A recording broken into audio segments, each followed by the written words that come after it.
Gold, trusted gold buyers. మీరు తాకట్టు పెట్టిన బంగారాన్ని విడిపించి ఈ రోజు ఉన్న మార్కెట్ ధరకు కొనబడను.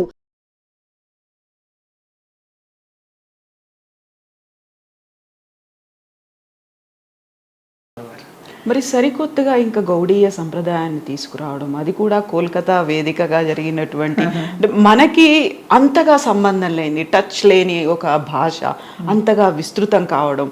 ది సేమ్ టైం ఇప్పుడు మనకు చూస్తే అమెరికా కేంద్రంగా ఒక ఇస్కాన్ ఉంటుంది, కోల్కతా కేంద్రంగా, బెంగళూరు కేంద్రంగా, ముంబై కేంద్రంగా, హైదరాబాద్ కేంద్రంగా డిఫరెంట్ కేంద్రాలు అనేవి ఉంటాయి. ఏదైనా మఠం ఉంది అనుకుంటే ఆ మఠం నుంచి ఏర్పడినటువంటి దేవాలయాలు ఉంటాయి, ఆ మఠం నుంచే పూజారులు కావచ్చు, ఒక సంప్రదాయం అనేది తరతరాలుగా వస్తుంది. కాకుంటే ఇందులో మాత్రం అది కాదు కదా, నామం కూడా డిఫరెంట్గా ఉంటుంది. మనం తిరునామం అంటాము వైష్ణవ సంప్రదాయంలో పెట్టుకునేది, ఇవన్నీ ఎంటైర్లీ డిఫరెంట్ ఉంటాయి. బట్ ఒక్కటే ఒక థింగ్ ఏంటంటే హరినామం అక్కడ వినిపిస్తూ ఉంటుంది. ఎందుకు ఇంత మొత్తం సంప్రదాయం అంతా మార్చేయడం అని కాదు, కాకపోతే విభిన్నంగా ఉండడం. యాక్చువల్గా వైష్ణవ మనం శాస్త్రాలు చూస్తే, పద్మపురాణాన్ని చూస్తే 4 సంప్రదాయాలు ఉన్నాయన్నమాట. విశేషంగా 4 సంప్రదాయాలు అనేవి భగవంతుడే స్వయంగా ప్రారంభించిన సంప్రదాయాలు. ఒక సంప్రదాయాన్ని అమ్మవారే ప్రారంభించారు, లక్ష్మీదేవి. దాన్ని శ్రీ సంప్రదాయం అంటారు. రామానుజాచార్యులు వారు వచ్చారు అందులో. ఇంకొక సంప్రదాయం ఏమిటంటే బ్రహ్మదేవుని నుండి ప్రారంభమైంది అది. దాన్ని బ్రహ్మ మధ్వ సంప్రదాయం అంటారు. మధ్వాచార్యులు వచ్చారు అందులో. ఇంకొక సంప్రదాయాన్ని కుమార సంప్రదాయం అంటారు. 4 కుమారులు అంటే బ్రహ్మదేవుడి యొక్క మానసపుత్రులు. ఆ 4 కుమారులు ప్రారంభించిన ఇంకొక సంప్రదాయం ఉంది. అందులో నింబార్కాచార్యులు వచ్చారు. తర్వాత ఇంకొక సంప్రదాయం, 4వ సంప్రదాయం వచ్చింది. దాన్ని సాక్షాత్తు ఆ పరమశివుడే ప్రారంభించిన వైష్ణవ సంప్రదాయం అది. అందులో చాలా గొప్ప ఆచార్యులు అందరూ కూడా వచ్చారన్నమాట. ఇప్పుడు ఈ హరే కృష్ణ మూమెంటు లేకపోతే ఇస్కాన్ అనేది మాది ఈ మధ్వ సంప్రదాయంలోకి వస్తుందన్నమాట. సో ఈ 4 వైష్ణవ సంప్రదాయాలు కూడా బోనఫైడ్ సంప్రదాయాలు అన్నీ కూడా. అంటే ఎవరైనా ఆ సంప్రదాయాల్లోకి మనం వెళ్తే ఆ నారాయణుడు, ఆ శ్రీకృష్ణుడు, ఆ విష్ణువు గురించి తెలుసుకోవచ్చు, ఆయన చేరుకోవచ్చు. సో ఈ మధ్వ సంప్రదాయం అనేది చాలా ప్రాచీనమైన సంప్రదాయం. బ్రహ్మదేవుడు అంటే ఇంకా సృష్టి ఆది నుండి ప్రారంభమైన సంప్రదాయం ఇది. సో అంత ప్రాచీనమైన సంప్రదాయంలో ఇస్కాన్ అనేది వచ్చిందన్నమాట. యాక్చువల్గా మధ్వ సంప్రదాయంలో చెందిన ఒక సెయింట్లీ పర్సన్, ఒక ఆచార్యులు, వారి పేరు ఏంటంటే లక్ష్మీపతి తీర్థరు. ఆయన తర్వాత వచ్చిన ఇంకొక ఆచార్యులు వారి పేరు ఏంటంటే మాధవేంద్రపురి. ఆ మాధవేంద్రపురి ఈ భారతదేశాన్ని పర్యటిస్తూ ప్రచారం చేస్తుంటారు. ఆయన బెంగాల్కి వెళ్ళడం జరుగుతుందన్నమాట. ఆ రకంగా ఆయన వెళ్ళినప్పుడు అక్కడ ఈశ్వరపురి అనే ఒక్క భక్తుడికి ఆయన దీక్షణ ఇవ్వడం జరుగుతుంది. ఆ ఈశ్వరపురికి శిష్యుడిగా అవతరించారు చైతన్య మహాప్రభులు వారు. ఆ మహాప్రభులు వారు వ్యాపించిన ఈ సంకీర్తనోద్యమాన్ని గౌడ సంప్రదాయం అంటారన్నమాట. అంటే బ్రహ్మ మధ్వ గౌడీయ సంప్రదాయం. మధ్వ సంప్రదాయం కూడా నడుస్తోంది ఆల్రెడీ. అక్కడ ఉడిపి సైడు అష్టమఠాలు ఉంటాయి. మధ్వాచార్యులు స్థాపించిన అష్టమఠాలు ఉన్నాయి. ఆ ఉడిపి చిన్న కృష్ణుని వాళ్ళు పూజిస్తారు, ఆరాధిస్తారు అన్నమాట. సో మధ్వ సంప్రదాయం నుండి ఎన్నో బ్రాంచెస్ వచ్చాయి. ఒక పెద్ద బ్రాంచ్ ఏంటంటే ఈ గౌడీయ బ్రాంచ్ అన్నమాట. చైతన్య మహాప్రభులు వారు స్థాపించారు ఈ బ్రాంచ్ని. సో ఆ బ్రాంచ్లో కూడా ఈ గౌడీయ తత్వాన్ని ప్రచారం చేస్తూ చాలామంది వచ్చారు. అందులో ఒక ప్రామినెంట్ ఆచార్యులు వారు ఎవరు అంటే విశ్వగురువులు ప్రభుపాదుల వారు అన్నమాట. ప్రభుపాదుల వారు ఆయన ప్రారంభించిన ఈ సంస్థే ఈ హరే కృష్ణ మూమెంటు లేకపోతే ఇస్కాను. దీని యొక్క విశేషం ఏమిటంటే ప్రభుపాదుల వారు కొద్దిగా అనాదిగా వస్తున్న ఒక ట్రెడిషన్ ఆయన బ్రేక్ చేసి పాశ్చాత్య దేశాలకు వెళ్ళారన్నమాట. ఏమిటి ఆ ట్రెడిషను? సన్యాసులు ఎవరూ కూడా సముద్రాలు దాటకూడదు అనేసి. కానీ ఆయన గురువులు ఏమన్నారు అంటే ప్రచారార్థం, ఈ సనాతన ధర్మాన్ని ప్రచారం చేయడం కోసమని నువ్వు ఏమంటారు ఆ ట్రెడిషన్ను నువ్వు బ్రేక్ చేసి నువ్వు పాశ్చాత్య దేశాలకు వెళ్ళి అక్కడ మన ఈ భగవద్గీత భాగవత ధర్మాలను ప్రచారం చేయమని చెప్తారన్నమాట. సో గురువుగారి ఆదేశాల ప్రకారం ప్రభుపాదుల వారు ఇంకా ఆ ట్రెడిషన్ పక్కన పెట్టి ఆయన వెళ్ళడం జరుగుతుందన్నమాట. ఎందుకంటే పాశ్చాత్య దేశాలలో ఎవరు కూడా ఎదురు చూడట్ల, ఇట్లా ఎవరో వస్తారు వాళ్ళ దగ్గర నుండి వినాలి అనేసి ఎవరో ఏం చూడట్ల. వాళ్ళందరూ వాళ్ళ యొక్క భౌతిక సుఖాల్లో ఆనందంగా ఉన్నారు. వాళ్ళు చాలా డెవలప్డ్ కంట్రీస్, ఎవరు కూడా ఏదో ఇలాగ ప్రాచీన సంప్రదాయాల కోసం ఎవరో చూడట్లేదు. ప్రభుపాదుల వారు అక్కడ దిగ్గానే ఎవరు కూడా అనేసి వేలాది మంది వచ్చి వినే అది కూడా ఏం లేదు, ఫాలోయింగ్ పెరగలేదు ఇమ్మీడియట్గా, అదేం లేదన్నమాట. ఎవరో వచ్చారు అనేసి కాస్త వింతగా ఉన్నారని కూడా గమనించలేదు. ఎందుకంటే న్యూయార్క్లో అందరూ వింతగానే ఉంటారు. వాళ్ళకి ఒక్కొక్కరికి ఒక్కొక్క రకమైన డ్రెస్ కోడ్ ఉంటుంది. ఈయన కూడా ఎవరో ఇంకొక డ్రెస్ కోడ్ అనేసి ఇంకా అంతే. అట్లాగా జనాల్లోకి వెళ్ళి ఆయన అంత భారీ మార్పును తీసుకొచ్చారు అంటే అదేదో అసాధారణమైన శక్తి మాట. అందుకనే చైతన్య చరితామృతం ఏం చెప్తుందంటే కృష్ణ శక్తి వినా నాహే తార ప్రవర్తన. ఈ ప్రచారం చేయాలి అంటే భాగవత ధర్మాన్ని ఆ కృష్ణశక్తి లేకపోతే సాధ్యం కాదు. అది ప్రభుపాదుల వారు చూపించారన్నమాట. ఆయనలో ఆ శక్తి ఉంది, ఆ కృష్ణశక్తి. అందుకనే ఆయన పాశ్చాత్య దేశాలకు వెళ్ళి 10,000 మంది శిష్యులను తయారు చేశారు. వారందరూ మోస్ట్లీ పాశ్చాత్య దేశస్తులే. అందులో అందరూ కూడా చాలామంది ఉన్నారు, చాలా రకాల వర్గాలు ఉన్నారు. క్రిస్టియన్స్ ఉన్నారు, లేకపోతే ముస్లిమ్స్ ఉన్నారు, యూదులు ఉన్నారు, బౌద్ధులు ఉన్నారు, అలాగే వేరే వేరే రకాలు, అన్ని రకాల వాళ్ళకి స్కిన్ కలర్స్ ఉన్నాయి. కొంతమంది వైట్గా ఉంటారు, అమెరికాలో అంతే అంత వైట్, యూరోప్ అదంతాను. ఆఫ్రికా ఖండంలో కూడా ఉన్నారు శిష్యులు, వారందరూ బ్లాక్గా ఉంటారు. మన ఇండియా వైపుకి వస్తే చామన్ ఛాయ్తో కొద్దిగా గోల్డెన్ ఛాయ్తో ఉంటారు. మనము జపనీస్ వీళ్ళందరూ ఉన్నట్లాగా అన్ని ఖండాలలోనూ ఆయన శిష్యులు ఉన్నారు. 10,000 మంది శిష్యుల్ని 11 ఏళ్లలో. ఆ కాలంలో ఈ సోషల్ మీడియా లేదు, అంటే ఒక క్లాస్ ఇస్తే అందరికీ చేరిపోతుందంటే అది వేరే విషయం. 1960స్లో ఇదంతా కూడా వాట్సాప్లు లేవు, సోషల్ మీడియాస్ లేవు. జస్ట్ లెటర్స్ రాసేవారు అంతే శిష్యుల్ని ఎంకరేజ్ చేయడానికి, వాళ్ళ క్వశ్చన్స్ అన్ని తీర్చడానికి. సో వేలాది లెటర్స్ ఆయన సొంత హ్యాండ్ రైటింగ్తో రాసి సంతకం చేసి మరీ పంపించేవారు అన్నమాట. అది అసాధారణమైన శక్తి అన్నమాట. అంతేకాదు ఎన్ని మేనేజ్ చేస్తూ ఆయన 80 పుస్తకాలు రాశారు. ఎప్పుడు 1 గంటకు లేచేవారు రాత్రిపూట.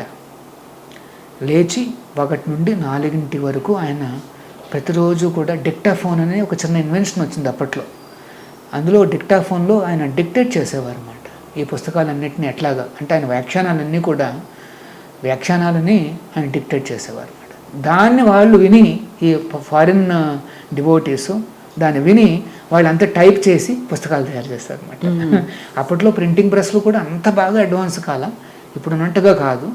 అయినప్పటికీ ఆయన ఆ రకంగా చేశారు అంటే అసాధారణమైన శక్తి అన్నమాట. అందుకనే గౌడీయ సంప్రదాయం అనేది మొత్తం విశ్వవ్యాప్తమైంది, మొత్తం ప్రపంచవ్యాప్తమైంది అన్నమాట. ఎందుకైందంటే నేను చెప్పినట్టుగా ఈ హరినామం అన్నమాట. ఏమిటి హరినామంలో ఎంత విశేషము అంటే దానికి ఏం చెప్పిందంటే శాస్త్రము, హరేర్నామ హరేర్నామ హరేర్నామైవ కేవలం కలౌ నాస్తివ నాస్తివ నాస్తివ గతిరన్యత. ఈ కలియుగంలో హరినామం ఒక్కటే, హరినామం ఒక్కటే, హరినామం ఒక్కటే అని 3 సార్లు నొక్కి చెప్పింది శాస్త్రం. ఇంకొక వేరే మార్గం లేదు, వేరే మార్గం లేదు, వేరే మార్గం లేదు అని కూడా 3 సార్లు అది నొక్కి చెప్పింది అన్నమాట. ఆ హరినామాలు అనంతంగా ఉంటాయి. కృష్ణ, రామ, నరసింహ, శ్రీనివాస, వామన, మధుసూదన, త్రివిక్రమ, ఎన్నో నామాలు ఉన్నాయి స్వామికి. మరి ఈ నామాలన్నిటిలో కూడా అవన్నీ కూడా అనంతము, అన్నీ కూడా ఈక్వల్లీ పోటెంట్, ఈక్వల్గా పవర్ఫుల్ అన్నమాట. ఏ నామాన్ని చెప్పినా సరే ఈక్వల్గా పవర్ఫుల్ అది. అయినప్పటికీ కూడా ఒక స్పెసిఫిక్ మంత్రాన్ని ఆచార్యుల వారు ఇచ్చారు. అదేంటి మంత్రము? ఉపనిషత్తుల్లో తీసుకున్న మంత్రం అది. అంటే వేదాలు, ఉపనిషత్తులు అంటే వేదాలు అన్నమాట. వేదాల నుండి, అథర్వ వేదం నుండి, ఈ కలిసంతరణ ఉపనిషత్తు నుండి తీసుకున్న మంత్రం ఇది. ఏమిటా మంత్రం అంటే హరే కృష్ణ హరే కృష్ణ కృష్ణ కృష్ణ హరే హరే, హరే రామ రామ రామ హరే హరే. మహామంత్రం ఇది మహామంత్రం. ఏం చెప్పిందంటే ఆ కలిసంతరణ ఉపనిషత్తు, ఇతి షోడశక నామ్నాం కలికల్మష నాశనం. ఎవరైతే ఈ 16 పదాలు చెప్తారో కలి కల్మష నాశనం, కలియుగంలో వచ్చే కల్మషాలన్నింటినీ నశింపచేస్తుంది అంటుందన్నమాట ఈ కలి సంతరణ ఉపనిషత్తు. కలి అంటే కలి సంతరణ ఉపనిషత్తు అంటే ఈ కలియుగానికి సంబంధించిన ఉపనిషత్తు అన్నమాట అది. అయితే ఇప్పుడు మనకు గీతాసారం, భగవద్గీత, దాన్ని బోధించేవాళ్ళు, దాన్ని వ్యాప్తి చెందించేవాళ్ళు మనకు ప్రతి చోట కనిపిస్తూ ఉంటారు. ప్రతి గ్రామంలో కూడా వినిపించేవాళ్ళు చిన్నప్పుడు ఇవన్నీ ఉండేది. ప్రతి దేవాలయంలోనూ ఉంటుంది. ప్రచారకర్తలు ఉన్నారు, ప్రవచనకారులు ఉన్నారు. ఇవన్నీ ఉన్నప్పటికీ కూడా గీతా సారాన్ని కాకుండా కృష్ణ తత్వాన్ని ఈ తీసుకెళ్ళడం ఏంటి, యాక్చువల్గా కృష్ణుడు ఏంటి, ఆయన తత్వం ఏంటి, ఆయన స్వభావం ఏంటి, దాని నుంచి మనం నేర్చుకోవాల్సిందేంటి. ఎట్ ద సేమ్ టైం మళ్ళీ మీరు భగవద్గీతను కూడా హైలైట్ చేస్తున్నారు.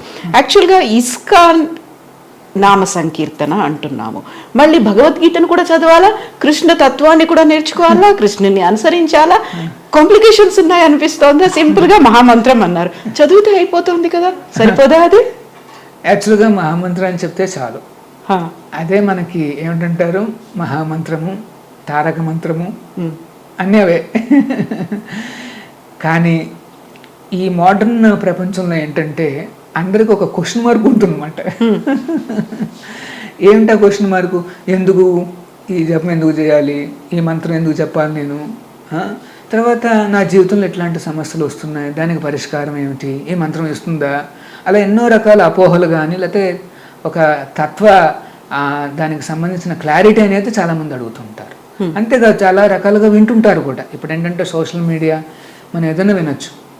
సో వీటన్నిటికీ కూడా కొన్ని క్వశ్చన్స్ వస్తాయి, వాటికి ఆన్సర్స్ కావాలి. సో అందుకనే ప్రభుపాదుల వారు ఏంటంటే జస్ట్ మంత్రం ఒకటే కాకుండా దానికి బేసిస్ ఏమిటి, భగవద్గీత, భాగవతము, మొత్తం శాస్త్రాలన్నీ కలిపి ఆయన ఇచ్చారు. ఆ బేసిసే ఈ భగవద్గీత, ఈ ప్రభుపాదుల వారు రాసిన పుస్తకాలు అన్నమాట. అంటే హరినామం ఒక్కటే నేను చెప్తే చాలు అని నమ్మకంతో చేసేస్తే ఇంకా అంత కంప్లీట్. కానీ మన మైండ్ ఒప్పుకోదు. ముఖ్యంగా ఇట్లాంటి చదువుకున్న వాళ్ళు, మోడర్న్ థింకింగు, లాజిక్, రీజనింగ్ ఉండే వాళ్ళకు కూడా అపీలింగ్గా ఉండే ఈ పుస్తకాలు అన్నమాట. ఇవి ప్రభుపాదుల వారు రాసిన పుస్తకాలు. యాక్చువల్గానండి ఆ పుస్తకాలు చదివితే అద్భుతంగా ఉంటాయి. ప్రభుపాదుల వారు రాసిన ఆ భగవద్గీత యథాతథం చదివితే ఎంత లాజికల్గా, ఎంత రీజనబుల్గా ఉందంటే పాశ్చాత్య దేశస్తులు కూడా వాళ్ళు దాన్ని ఇమ్మీడియట్గా యాక్సెప్ట్ చేశారు అంటే మీరు అర్థం చేసుకోండి. వాళ్ళు జనరల్గా ఏది అంత తేలిగ్గా ఒప్పుకోరు. లాజిక్, రీజనింగ్ ఉంటే కానీ వాళ్ళు తేలిగ్గా ఒప్పుకోరు అనమాట. వాళ్ళని కూడా ఒప్పించడమే కాదు, శిష్యరికం చేశారు ప్రభుపాదుల వారి కంటే. ఇంకా మీరు చూడండి ఆ భగవద్గీతలో ఏముందని. తర్వాత భగవద్గీతను అంటేనే కృష్ణతత్వం. చాలామంది ఇది మిస్అండర్స్టాండింగ్ అనమాట. భగవద్గీత ఏదో వేరుగా ఉంటుంది, దాంట్లో మేనేజ్మెంట్ నేర్చుకోవచ్చు, ఇది నేర్చుకోవచ్చు, అది నేర్చుకోవచ్చు అనేసి అనుకుంటాం. గీతాసారం అనగానే యుద్ధకాండలో అక్కడ అర్జునుడికి కృష్ణుడు బోధించాడు, అదే భగవద్గీత అనేది ఒకటి ఉంటుంది. కానీ ఆ భగవద్గీతలో కృష్ణుడు చెప్పింది ఏంటంటే ఆయన గురించి. చాలామందికి అది అర్థం కాదన్నమాట. కృష్ణుడి మీద ఆధారపడి ఏ రకంగా నువ్వు యుద్ధం చేయొచ్చు అర్జున అని చెప్పాడు కృష్ణుడు. తస్మా సర్వేషు కాలేషు మా మనుస్మర యుద్ధచ. అర్జున నువ్వు యుద్ధం చేయి, కానీ మా మనుస్మర, నన్ను తలుచుకుంటూ యుద్ధం చేయి అన్నాడు. యాక్చువల్గా ఇంతకు ముందు కూడా యుద్ధం చేస్తున్నాడు అర్జునుడు. మరి భగవద్గీత విన్న తర్వాత వచ్చిన మార్పు ఏమిటయ్యా అంటే ఇప్పుడు కృష్ణుడిని తలుచుకుంటూ కృష్ణుడి మీద ఆధారపడి తన యుద్ధాన్ని చేశాడు అనమాట. ఇది చాలా ఇంపార్టెంట్ సందేశం అండి. భగవద్గీత చదివిన తర్వాత మనలో వచ్చే మార్పు ఏంటంటే భగవంతుడు ఆ శ్రీకృష్ణుడు పైన ఆధారపడి ఆయన తలుచుకుంటూ, ఆయన నామాన్ని చెప్పుకుంటూ లేకపోతే నామాన్ని తలుచుకుంటూ మన కర్తవ్యం మనం చేయాల్సింది. నువ్వు యుద్ధం చేసేవాడివా అంటే నువ్వు మిలిటరీ కమాండర్వా, ఓకే కంటిన్యూ, నువ్వు మిలిటరీ కమాండర్గానే యుద్ధం చేయి. లేకపోతే నువ్వు ఒక ఇంజనీర్వా, లేకపోతే ఒక లాయర్వా, లేకపోతే ఒక చార్టెడ్ అకౌంటెంట్, లేకపోతే జర్నలిస్టువా, లేకపోతే ఎవరైనా కావచ్చు, మీ కర్తవ్యాలు మీరు చేయాలి. అంటే అన్నీ వదిలిపెట్టాలని కాదు, కర్తవ్యాన్ని చేస్తూ దేవుణ్ణి తలుచుకోవడానికి ప్రయత్నించాలి. రోజులో ఎంతసేపు మనం ఎంత దేవుణ్ణి తలుచుకోగలిగితే అంత మంచిది. భగవంతుడు ఇంకోటి మాట, యుద్ధం చేసేటప్పుడు కూడా నన్ను తలుచుకుంటూ చేయన్నాడు. తప్పితే నువ్వు దీనికి ఏదో స్పెషల్గా యుద్ధాన్ని ఆపేసి కాస్త పాజ్ ఇచ్చి అదేం లేదు. అది వింతగా ఉంటుందన్నమాట. నేను కర్తవ్యం చేస్తూ మళ్ళీ భగవంతుని తలుచుకోవాలంటే ఎట్లా సాధ్యం? ఆ, నేను చేసే పని మీద ఫోకస్ పెట్టాలి కదా. డైవర్ట్ అవ్వకుండా చూసుకోవాలంటే ఎలా? ఎలాగ మరి అదే ఆయన మీద ఆలోచించాలా లేకపోతే దీని మీద ఆలోచించాలా? ఈ ఈ సైన్స్నే మా గురువు గారు ఇచ్చారు. మీరు ఇప్పుడు ఒక మాట చెప్పారు, పని చేస్తూనే కృష్ణుని తలుచుకుంటూ మనసులో స్మరించుకుంటూ చేయమని చెప్పారు. అంటే అక్కడ ఒక ఫోకస్ అనేది మిస్ అవుతూ ఉంటుంది ఒక్కోసారి. నేను చేయాల్సిన పని ఏంటి, ప్రతిసారి నేను మా కృష్ణుని ఎలా తలుచుకుంటూ ఉంటాను అని. అదే పని మీరు కూడా చేయొచ్చు కదా. మీరు ఎలా అయితే CEO అవ్వాలనుకున్నారు, ఎలా అయితే యుఎస్కి వెళ్ళాలనుకున్నారు, అమ్మా నాన్నలు ఎలా అయితే కోరుకున్నారు, మీరు అమెరికాకు వెళ్ళి అక్కడ సెటిల్ అయ్యి అక్కడ కూడా అదే పని చేయొచ్చు, మనసులో కృష్ణుని స్మరించుకుంటూ ఉండొచ్చు. బట్ అది కాదు, కంప్లీట్గా కృష్ణుడికే జీవితం, ఇస్కాన్లోనే నేను ఉంటాను. బెంగళూరు నుంచి హైదరాబాద్కు వచ్చారు, ఇంత జర్నీ చేయాల్సినటువంటి అవసరం ఉందా? అవును, ఎందుకంటే ఇలాగ భగవంతుడు పైన, కృష్ణుడి పైన ఆధారపడి కృష్ణుడిని తలుచుకుంటూ కర్తవ్యాలు ఎట్లా చేయాలి అనేది మీరే అంటున్నారు కదా, కొద్దిగా ఇంట్రెస్టింగ్గా ఉంది.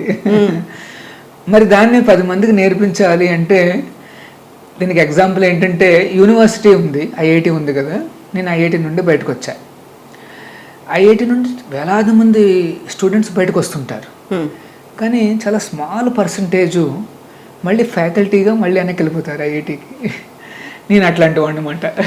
మళ్ళీ వాళ్ళని తయారు చేయడానికి, ఐఐటియన్స్ని తయారు చేయించడానికి. అంటే నేను ఇస్కాను, హరే కృష్ణలో చదువుకున్నాను అనమాట, భగవద్గీత ఏమిటి, ఎలా నేర్చుకోవాలి ఇదంతాను. కానీ ఫ్యాకల్టీ కావాలన్న ఉద్దేశంతో మళ్ళీ నేను వెనక్కి వచ్చాను అనమాట.